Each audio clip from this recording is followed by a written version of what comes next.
जे आपल्या सुरुवात केली, म्हणजे मग त्यानं मला प्रथम सांगितलं की व दादा मला याचा कोर्स करायचा आहे, कम्प्युटर कोर्स.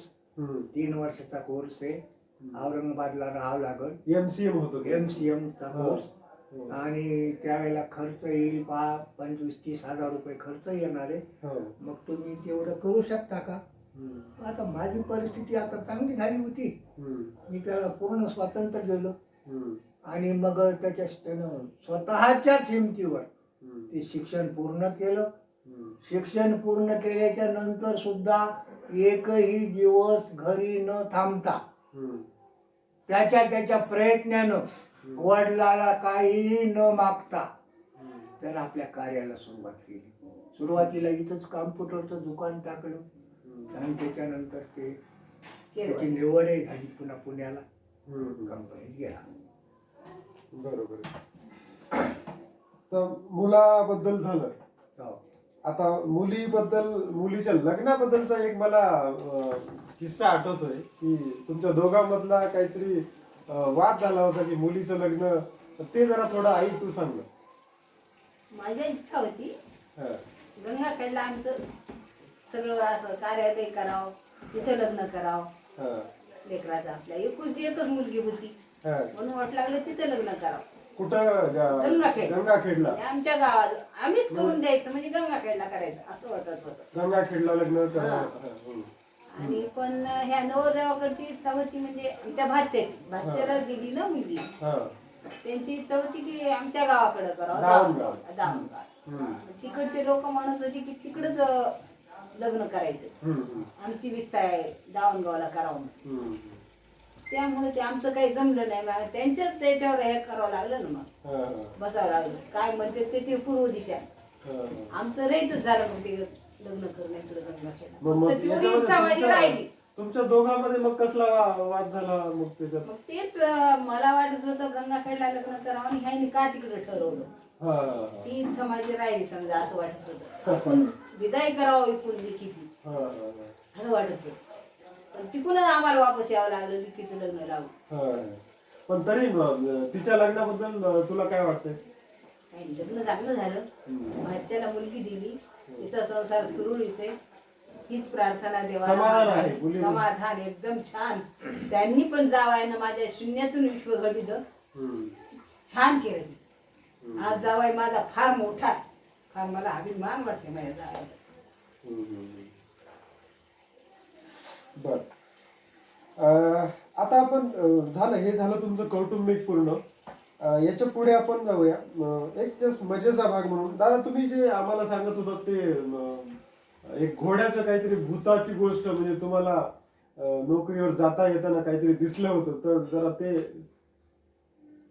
तर त्यापूर्वी मला एक थोडं अजून सांगा वाटतंय की 2 मुलाच्या शिक्षणाबद्दल वगैरे मी सांगितलं, परंतु मुलीबद्दल सांगण्याची इच्छा आहे. तिनं 12वी पूर्ण केली आणि 12वीची परीक्षा देऊन ती घरी आली. घरीच्या आल्याच्या नंतर मग तिच्या लग्नाची वगैरे अजिबात चर्चा सुद्धा नव्हती. नेमकं तिचं वय 17 वर्षाचं होतं.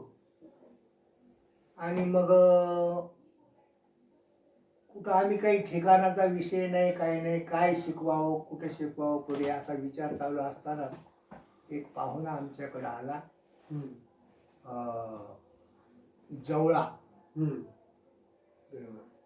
बालासाहेब कुलकर्णी जवळेकर, त्यांच्या मुली होत्या लग्नाच्या. तर आमचा भातचा होता लग्नाचा, नावनगावकर, जो आता ज्योतीचा नवरा आहे. तर त्याच्याबद्दल तो माझ्याकडे आला की तुमचा भातचा आहे आणि माझी मुलगी लग्नाची आहे, तुम्ही मग याच्यात मला मदत करा. तर मग मी म्हणलं ठीक आहे, जाऊ आपण. पण योगायोगाने त्या दिवशी ज्योती तिथंच होती, माझी मुलगी. ती त्याच्या दृष्टी पडली. त्यानं सांगितलं, विचारलं ही कोणाची मुलगी? म्हणलं ही माझीच. मग हिचं लग्न तुम्ही मग काही अजून पाहिलं नाही का? म्हणलं नाही, काही विचार केला नाही. हो, विचार केला नाही म्हणजे आता ही 18 वर्षाची मुलगी झाली आणि विचार का केला नाही? हिचंच लग्न तुम्ही करा मी तुमचा अतिशय स्नेहामधला माणूस आहे. मी माझ्या मुलीकरता आलोय. मुलीला ठिकाण मिळणं अतिशय अवघड आहे. तुमचा जावई शिक्षक आहे. कोण म्हणाला हे? बाळासाहेब जवळेकर. जवळेकर. अच्छा. जवळेकर. तर ही तुमची मुलगी तुम्ही तुमच्या भाच्याला का देत नाही? मी माझा स्वार्थ साधणार नाही या वेळेला. मला 4 पोरीचे लग्न केले आणि मला ठिकाण अजूनही 5वं मिळेल. परंतु तुम्ही जर तुमच्या भाच्याला पसंत करत असाल, तुम्हाला कोणती अडचण आहे मला माहिती नाही, पण तुम्ही तो भातचा जाऊ देऊ नये असं मला वाटतंय. आणि मग आमच्या सगळ्याच्या डोक्यामध्ये प्रकाश पडला की खरंच आमचा भातचा आहे लग्नाचा. पण आम्हाला वाटलं मुलगी शिकवावं अजून. मग त्यानं सांगितलं शुभस्य शीघ्रम, आजच चला तुम्ही. मला त्याच्यामध्ये माझ्या मुलीची सोयरी होण्यापेक्षा जास्त आनंद आहे. उत्तमराव लक्षात घ्या असं सांगितलं. आम्ही चाट पडलो, लगेच निघालो परभणी मुक्कामी. आणि त्यांचे चुलते होते बाबूराव दावणगावकर, त्यांच्याकडे आम्ही गेलो. मग ते नुकतेच मुली पाहू लागली. मग ते म्हणले आजवर काही मामा झोपी गेला होता का? आमच्याकडे संपर्काला आला नाही. आज आला. आता नाही आम्ही करू शकत. परंतु आमची बहीण होती, बहिणीनं सांगितलं नाही नाही माझा भाऊ आलाय, माझ्या भावाचीच मुलगी आधी करा भाऊजी. मग त्या बहिणीच्या आग्रहामुळे ते तयार झाले आणि नंतर पुढच्या सोयरी केला सुरुवात झाली. ही आठवण सांगायसाठी. तुम्ही जो प्रश्न आधी विचारला होता ते मजेचा प्रश्न तुमचे भूताचं तुम्हाला ते नुकताच मी 1968 ची गोष्ट आहे ती. उन्हाळा होता, वैशाख महिना, मे महिन्यामध्ये. आणि ट्रेनिंग संपवून मी गावाकडे परत येऊ लागलो. डोक्यावर ओझं होतं. मी वडगावला उतरलो आणि तिथून डोक्यावर पेटी घेऊन आलो. गावामध्ये गावाच्या जवळ एक ओढा आहे खडका ते कानेगावच्या मध्ये. त्या ओढ्याला त्यावेळेला 12 महिने पाणी वाहत होतं. आज तेवढं नाहीये. तर त्या ओढ्यामध्ये एक दाट झाडी होती बोराची. पाऊल वाट होती, गाडी वाट नाही. आणि त्या गाडी वाटेवर दुपारची भर 12ची वेळ, डोक्यावर पेटी, दरदर घाम यायलेला. आणि अशा उन्हामध्ये मी त्या ठिकाणी आल्यानंतर पाणी असं रुंद होतं आणि डोक्यावर पेटी, पलीकडे उडी जात नव्हती. अशा वेळेला पाठीमागून एक घोडा आलं खिंकाळ. घोडा आला असेल म्हणलं काय आपल्याला काय त्याचा संबंध आहे. जवळ आला असं जनावर आहे, हाणलं त्याला. आता जाण्याचा मार्ग पुढे पाहिलो. दुसऱ्या वेळेस तो अतिशय जोरात आला. म्हणलं असं काय करेल. ते त्याला पुन्हा हाणलं. आता ओढी तर जाईन. मग असा विचार करायला तोपर्यंत तिसऱ्या वेळेस ते माझ्याकडं पुन्हा आला. मग मी घाबरलो. म्हणलं आता काय करावं. मग ती पेटी तशीच पाण्यात टाकली आणि पेटीवर पाय देऊन पलीकडे उडी मारली. आणि मग पेटी घेण्याकरता असा हात लावायला तो पलीकडे मला घोडं दिसलं नाही. ही मला एक सांगायचं ते आठवण वाटली. दुपारची वेळ एकदम मला 3 वेळेस ज्यानं मला परेशान केलं ते घोडं गेलं कुठं. म्हणजे घोडं जनरली आक्रमक नसतं, म्हणजे आक्रमण करत नाही केव्हा, तरी तुमच्यावर त्याने केलं आणि एकदम गायब पण झालं. त्याच्यामुळे मला त्याची थोडी धडस बसली. आणि ते पेटी मी धुतणं कशाचं आले. खाली सगळी बुडाला पेटी भरलेली तशीच पटकन उचलली, डोक्यावर घेतली, घरी आलो. घरी आल्यावर मग हे सगळं सांगितलं पुन्हा पेटी धुतली. म्हणजे आठवण सांगण्यासाठी.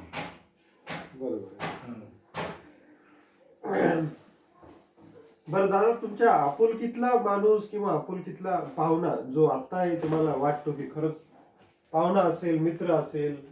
आता असे आहेत प्रसंग तर खूप येतात, परंतु जास्त घसट म्हणलं तर आमच्या मामाचा मुलगा ज्ञानेश्वर जोशी भोगावकर याचा संबंध आम्हाला आयुष्यात जास्त आला. बरोबर. आणि मामाचा मुलगा तर होताच, आणि शिवाय बहीण गेल्यामुळे त्यांचं आमचं नातं अधिक विणल्या गेलं.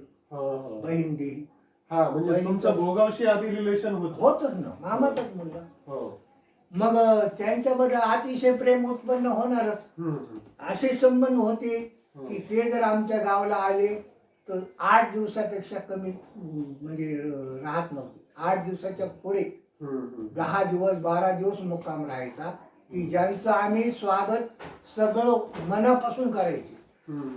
आणि त्यांच्याकडे आम्ही गेलो की तसाच प्रतिसाद आम्हाला मिळायचा. ते एक. त्याच्यानंतर अनेक सर्व्हिसमध्ये मित्र मिळाले. हो, ज्यांच्या सवयी चांगल्या होत्या. अशा नाव घे, उल्लेख करावा असं वाटणार एखादा मित्र. एक शिक्षक आठवतोय, मुख्याध्यापक होता शिरसी बुद्रुकला, उमाकांत ठमाजीराव उबाळ. अच्छा. जे जातीनं मागासवर्गीय शेड्यूल कास्ट होते, महान.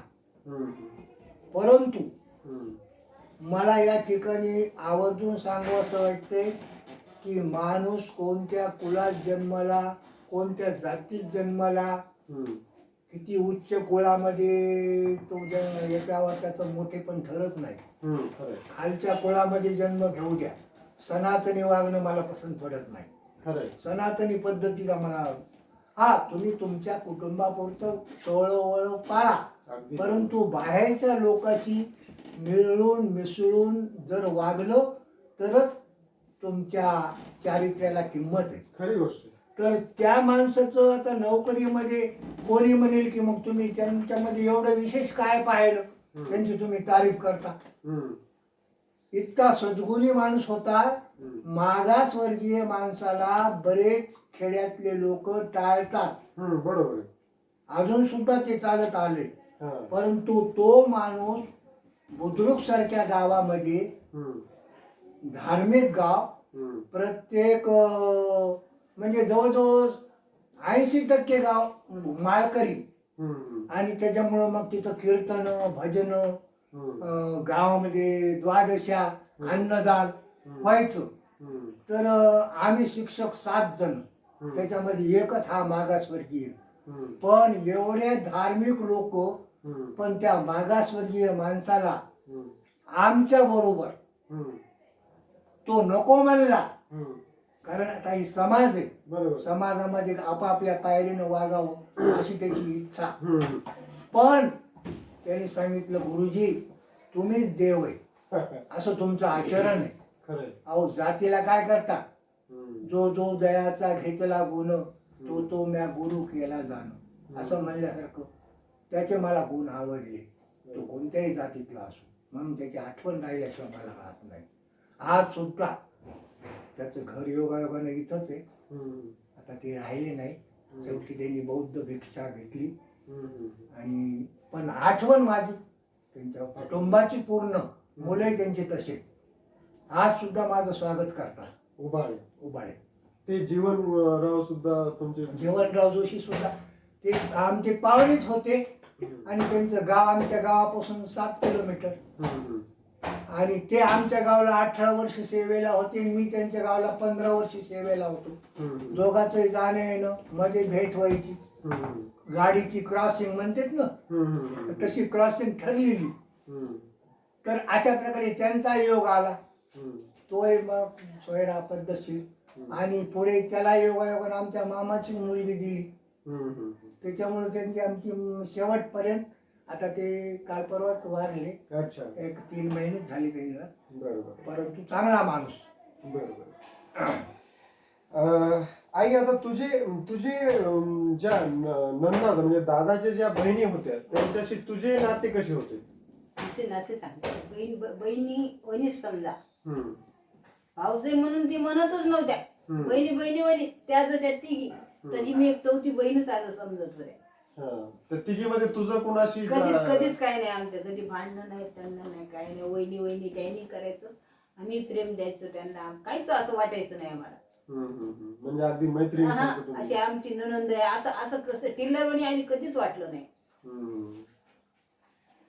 एखादा प्रसंग आठवत असेल कुणाशी, श्यामा आत्या असेल, सुबा आत्या असेल, शका आत्या असेल, कुणा बद्दल तुम्ही गावात काहीतरी बाहेर जात होतात, काहीतरी वेचत होतात, असं काही आहे का काही सांगण्यासारखं?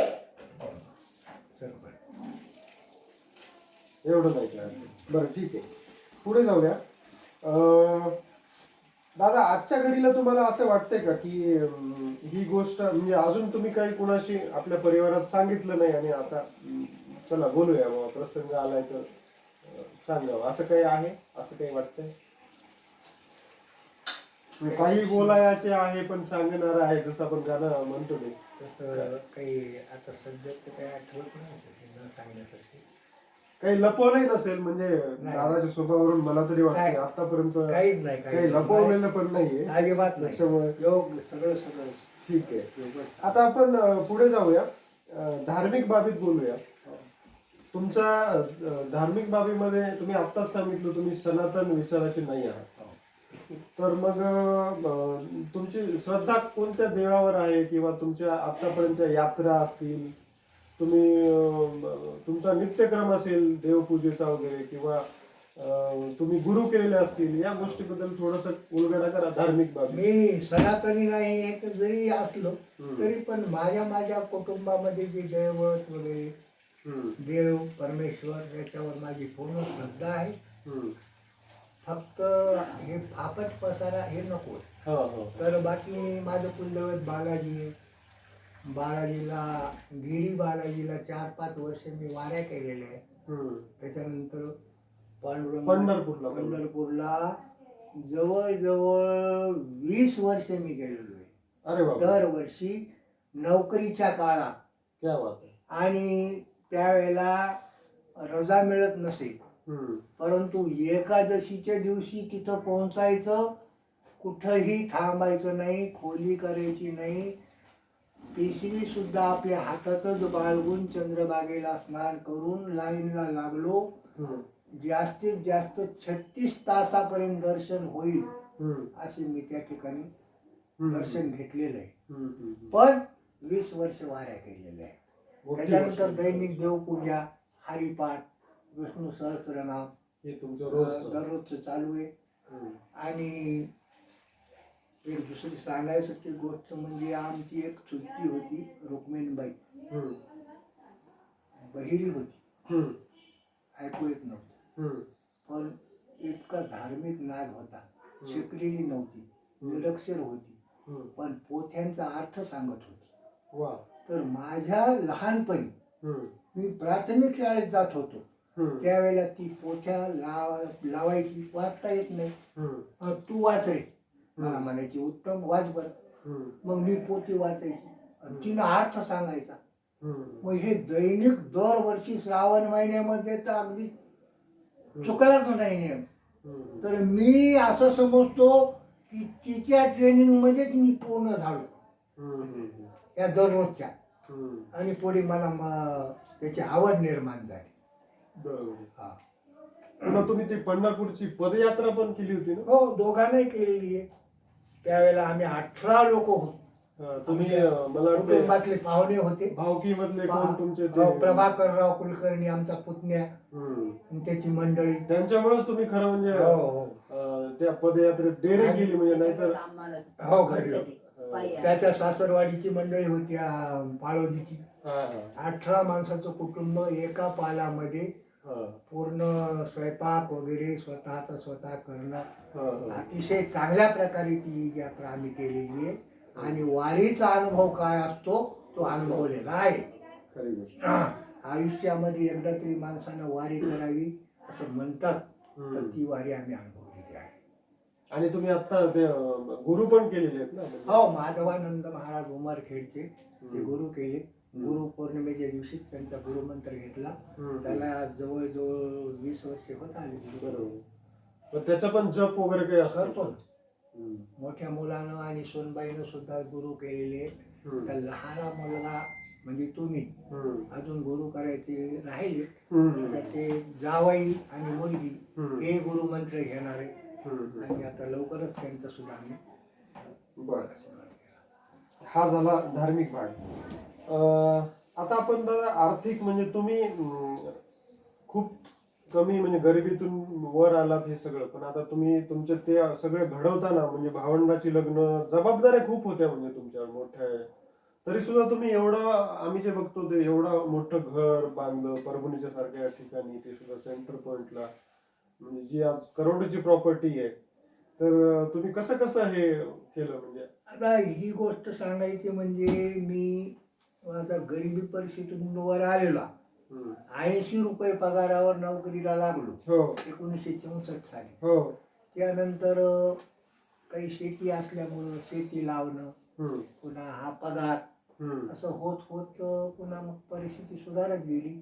भावंडाचे लग्न केले आणि मग हळूहळू आपलं सगळ्याचे लग्न संपल्याच्या नंतर परभणीला असंच एकदा आलो होतो. परभणीत माझी सासरवाडी आहे, मेहोणे रमाकांतराव लोणारकर म्हणून आहे, त्यांच्याकडे आम्ही तर जायचो. ही बरोबर होतीच. तर योगायोगानं त्याच्या शेजारी एक जागा रिकामी निघाली होती विक्री, मामाच्या मामाच्या शेजारी. मग त्यांनी सांगितलं, भाऊजी तुम्ही ही जागा का घेत नाही? मी म्हणलं मला परभणीला राहायलाच यायचं नाही, तर परभणी जागेचा मला काय उपयोग आहे? मला सगळं आता कानेगाव म्हणजे मला असं कधीही वाटलं नाही की मी परभणीला यावं, असं सुद्धा विचार आला नाही. आपलं घर, आपली नोकरी, आपली शेती, बस. तर ते म्हणले, अरे शेजारी आमच्या मी सांभाळतो भाऊजी जागा, तुम्ही नुसती घ्या. मग नको नको. त्याच्यानंतर मग अनेकानं सांगितलं, हो काय आहे तुमच्या जवळ तर घ्या ना. मग बरोबर. मग ती जागा घेतली. त्याच्यामध्ये सुद्धा शेवटी काही पैसे कमी पडले, म्हणजे इतका त्यावेळेला सुद्धा मी जास्त सधन नव्हतो असं मला म्हणायचंय. मग ते 5-4 हजार रुपये कमी पडलेले, ते मालकही असा भेटला की ते म्हणला काय हरकत नाही, 1 वर्षानंतर पैसे द्या 5,000, पण ही जागा घ्या. कोणत्या वर्षी प्लॉट घेतला तुम्ही? इसवी सन जवळजवळ 1980च्या जवळ भेटला. 80. तर त्यावेळेला ती जागा 2,000 स्क्वेअर फूट 25,000ला घेतली होती. फक्त मोजण्यामध्ये थोडी जास्त भरल्यामुळे 30,000 रुपये लागले. ते पैसे मी पुन्हा हप्त्याने फेडले. माणूसही तो रत्न मिळाला. त्याच्यानंतर मग हे मुलगा इथं आला, त्याचं शिक्षण पूर्ण झालं, ट्युशन घेऊ लागला. मग त्याला गरज निर्माण झाली जागेची. मग आमची जागा तिकडं, ट्युशन इकडं. त्याने इथं खोलीची किरायाची केली. आमची मुलगी श्रीरामनगरमध्ये त्यावेळेला भाड्यानंच राहत होती.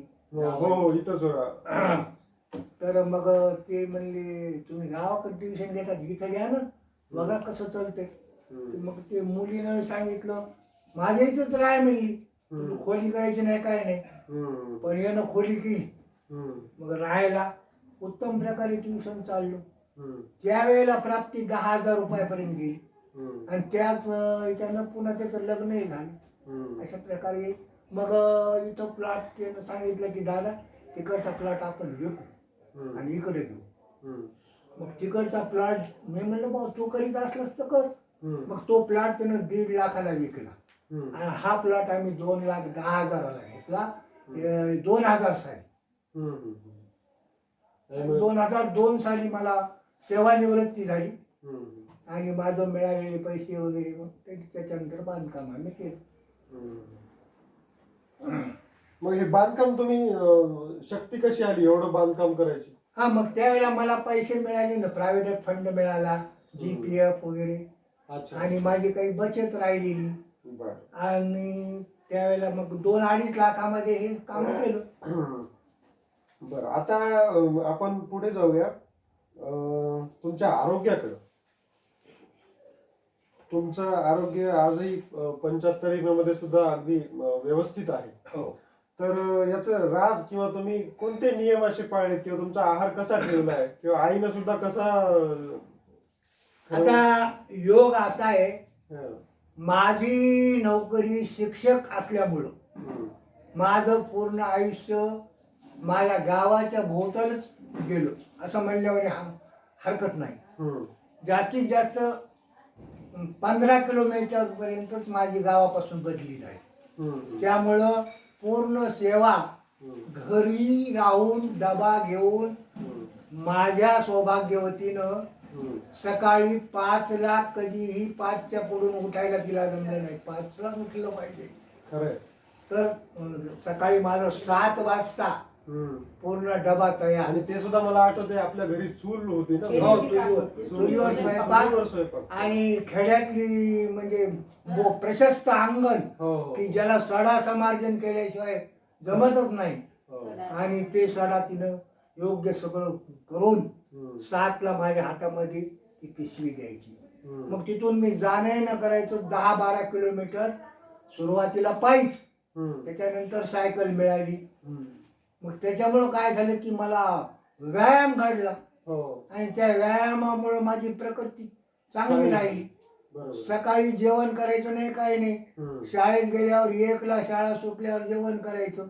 पुन्हा संध्याकाळी घरी आल्यावर देवदर्शन, हरिपाठ वगैरे हे नित्यनेम चालू.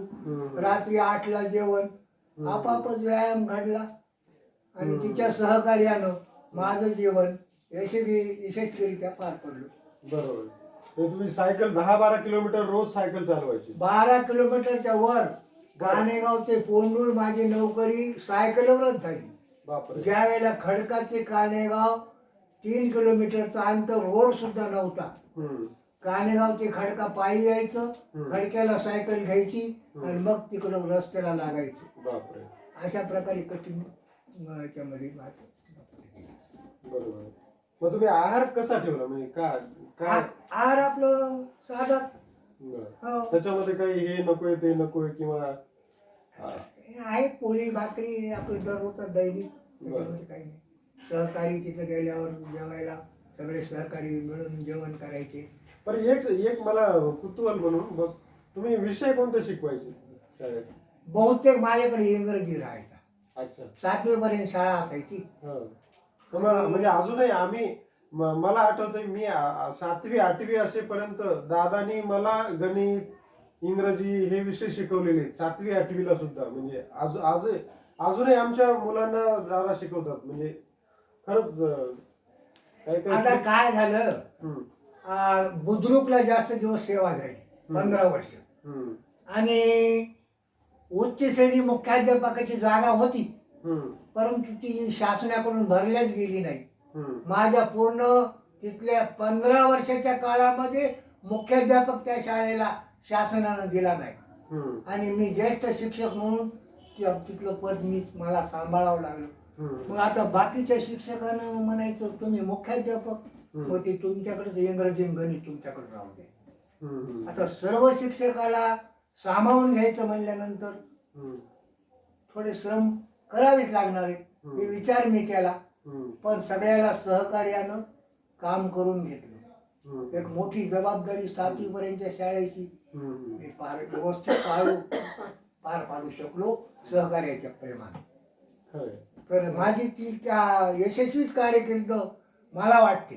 त्या गावामध्ये मला अभिमानानं सांगा वाटतंय, आज जर तुम्ही गेला आणि उत्तमराव कुलकर्णी कोणते गुरुजी कधी होते का असं तुम्ही अवश्य विचारा. तिथं विचारा, पोंडूळला विचारा, आणि काय प्रतिसाद मिळतो. अहो काय तर काय प्रत्येकालाच करावं लागते. परंतु मला असं सांगायचंय, भिशेगावला बोरणा नदीवर जो पूल आहे आज, त्या पुलावर कमरी इतका पूर आलेला, परंतु आम्ही शाळा बुडविली नाही. कोणाचंही बंधन नाही. गावामध्ये गेलं तर गावकरी म्हणायचे, गुरुजी एवढ्या पुरात तुम्ही कशाला आलात? तिथं शाळा व्हायची नाही, काही नाही.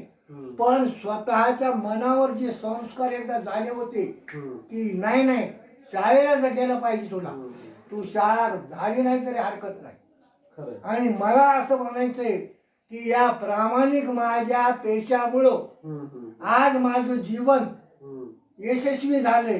माझे 2 मुलं योग्य ठिकाणी योग्य कामाला लागले, आणि हे फक्त त्याच्या आशीर्वादाशिवाय शक्य नाही अशी माझी दृढ भावना आहे.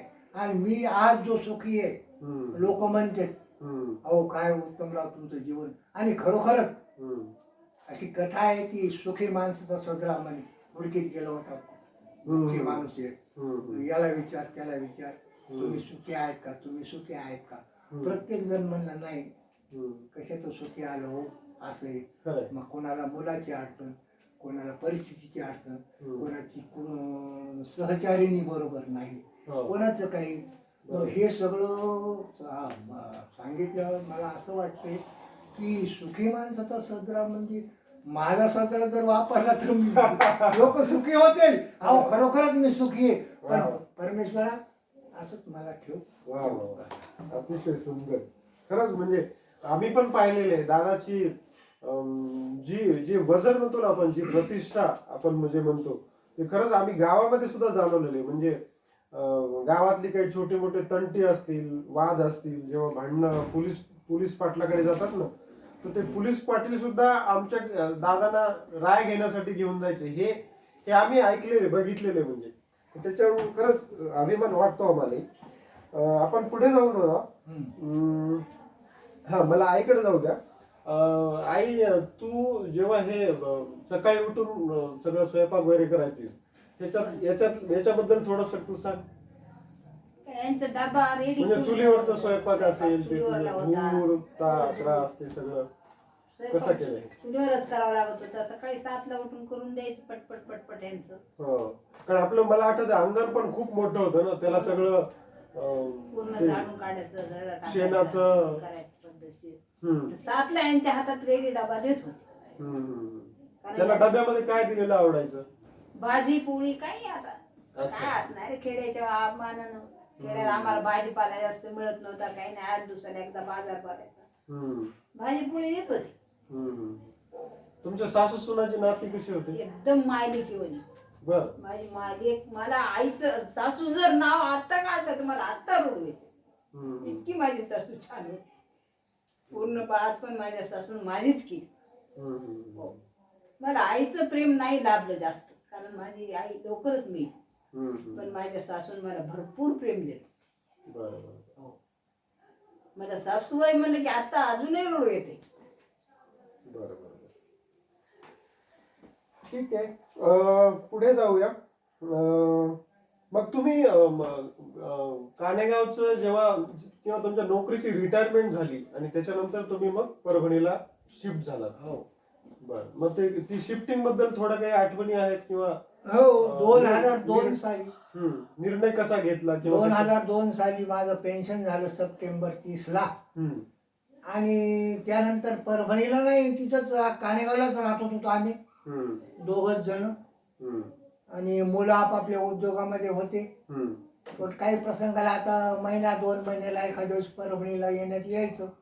मग इथं दीपक मोठा मुलगा मंडळीचं त्यांनी घर केलेलं होतं, मुलगी इथं होती. मग आम्ही यायचो, 4-2 दिवस राहायचो, पुन्हा परत जायचो. असं 2005 पर्यंत, म्हणजे 3 वर्ष चालले. नंतर मला वाटतं त्याच्यानंतर मग आम्ही एकदा असंच आलो आणि मी आजारी पडलो. तर त्या आजारी पडल्याच्या नंतर मग ऍडमिट वगैरे व्हावं लागलं हृदयविकाराला. त्यानंतर तेव्हापासून माझ्या गोळ्या वगैरे चालू आहेत आजपर्यंत त्या. बर. बऱ्याच गोष्टी आपण गप्पा मारतोय, पुढे जातोय. तुम्हाला दादा एक विचारतो मी, की तुम्हाला जर आता लहान झालं, एक जादूची छडीनं तुम्हाला लहान केलं, तर तुम्हाला कोणत्या गोष्टी ज्या तुम्ही चूक केल्यात आणि त्या तुम्हाला आता दुरुस्त करायचा चान्स भेटला तर करताल तुम्ही? काय आयुष्यामध्ये चूक केली असं मला कोणत्या याच्यामध्ये वाटत नाही. बर. कारण प्राप्त परिस्थितीला बरोबर मी तोंड दिलं आणि योग्य मार्गानं चालत आलो. त्याच्यामुळेच मी आज इथं सुखी आहे असं मला वाटते. मी कोणतीही चूक केली नाही असं माझं प्रामाणिक मत आहे. बरोबर. म्हणजे आजच्या जीवनात तुम्ही पूर्णतः सुखी आहे. समाधानी आहात. बर. ठीक आहे, आपण जवळपास बऱ्याच गप्पा मारलेल्या आहेत.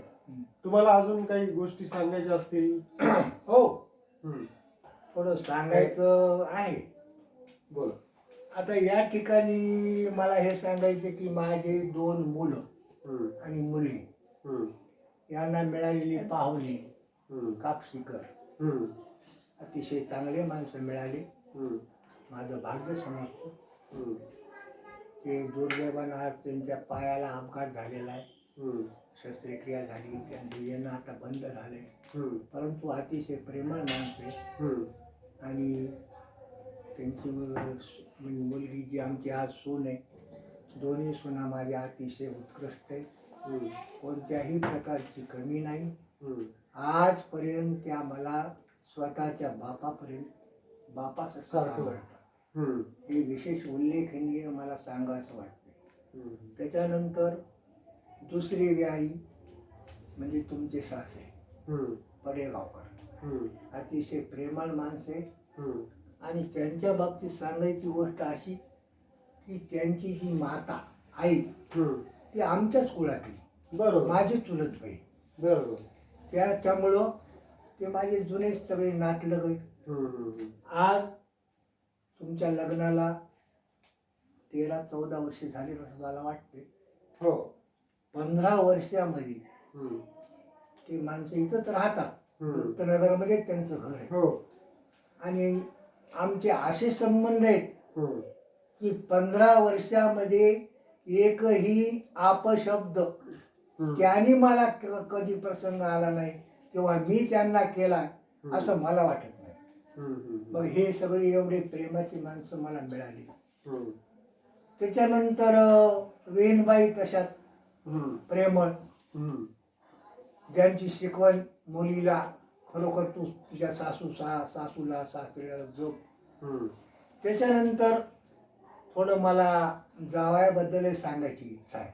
हम्म. जावयाला माझ्याप्रमाणे शिक्षकाची नोकरी केली. हो. इमाने इतबारे, हम्म. कोणाच्याही 5 पैसे आगाव कोणत्या याच्यामध्ये मला मिळावे हम्म. अशी अपेक्षा नाही.